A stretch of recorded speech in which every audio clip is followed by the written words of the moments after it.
पहले तो वो गड्ढा भरने में ताकत जाएगी और फिर बड़ी मुश्किल से कुछ काम नजर आएगा।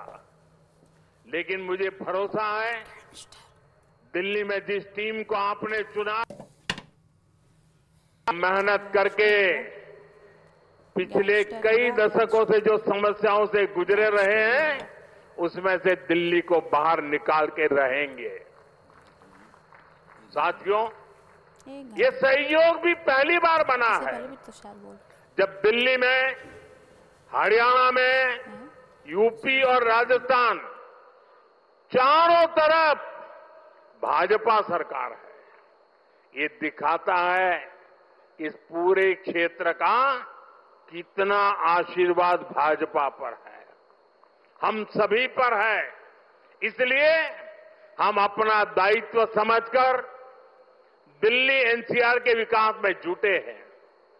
हालांकि कुछ राजनीतिक दल हैं जो जनता के इस आशीर्वाद को अभी भी पचा नहीं पा रहे। वो जनता के विश्वास और जमीनी सच्चाई दोनों से बहुत कट चुके हैं, दूर चले गए हैं। आपको याद होगा कुछ महीने पहले किस तरह दिल्ली और हरियाणा के लोगों को एक दूसरे के खिलाफ खड़ा करने की, दुश्मनी बनाने की साजिश रची गई। ये तक कह दिया गया कि हरियाणा के लोग दिल्ली के पानी में जहर मिला रहे हैं।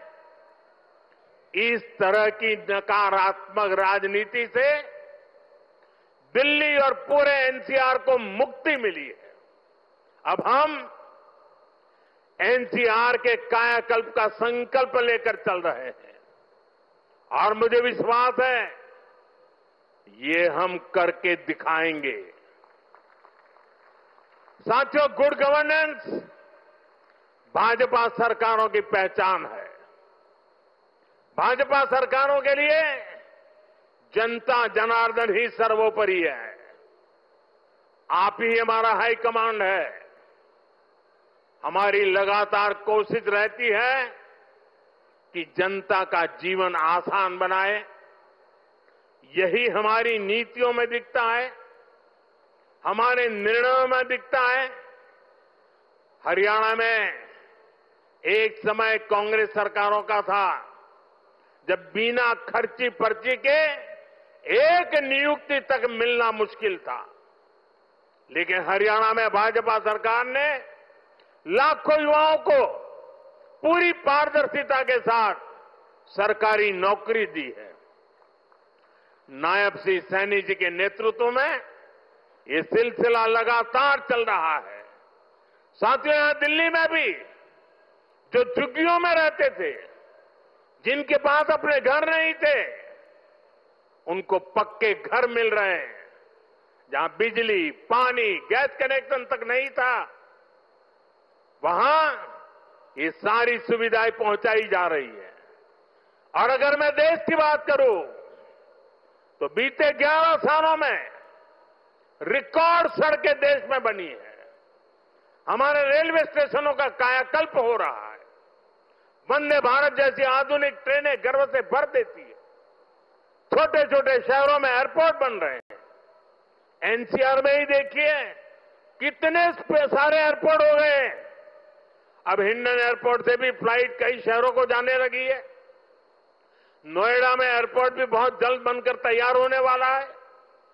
साथियों, ये तभी संभव हुआ है जब बीते दशक में देश ने पुराने तौर तरीकों को बदला है। देश को जिस स्तर का इंफ्रास्ट्रक्चर चाहिए था, जितनी तेजी से बनना चाहिए था, वो अतीत में नहीं हुआ। अब जैसे हमारा ईस्टर्न और western peripheral expressway, Delhi NCR को इसकी जरूरत कई दशकों से महसूस हो रही थी। यूपीए सरकार के दौरान इसको लेकर फाइलें चलनी शुरू हुई। लेकिन काम तब शुरू हुआ जब आपने हमें सेवा करने का अवसर दिया। जब केंद्र और हरियाणा में भाजपा सरकारें बनी आज ये सड़कें बहुत बड़ी शान से सेवाएं दे रही है। साथियों, विकास परियोजनाओं को लेकर उदासीनता का ये हाल सिर्फ दिल्ली एनसीआर का नहीं था, पूरे देश का था। एक तो पहले इंफ्रास्ट्रक्चर पर बजट ही बहुत कम था। जो प्रोजेक्ट सैंक्शन होते थे वो भी सालों साल तक पूरे नहीं होते थे। बीते 11 सालों में हमने इंफ्रास्ट्रक्चर का बजट 6 गुना से अधिक बढ़ा दिया है। अब योजनाओं को तेजी से पूरा करने पर जोर है।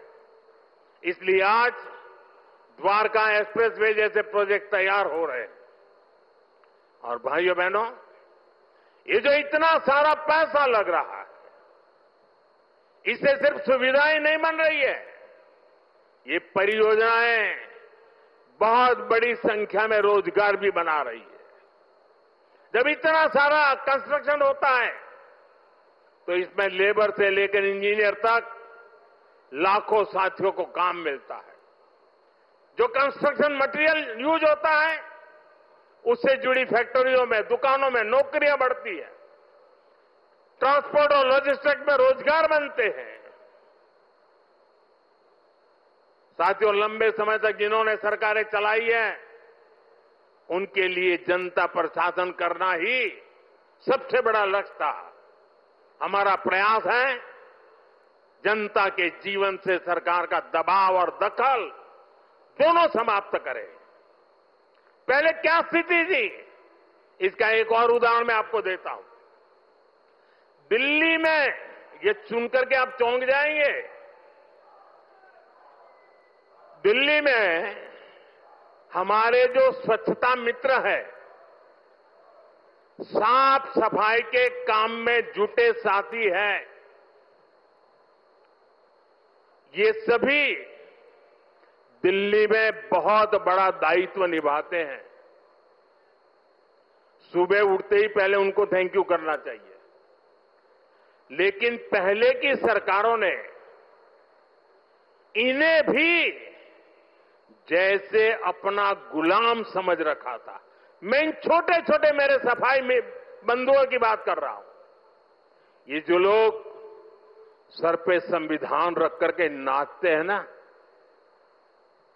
वो संविधान को कैसे कुचलते थे, वे बाबा साहब की भावनाओं को कैसे दगा देते थे, मैं आज वो सच्चाई आपको बताने जा रहा। आप, मैं कहता हूं, सुनकर सन्न रह जाएंगे।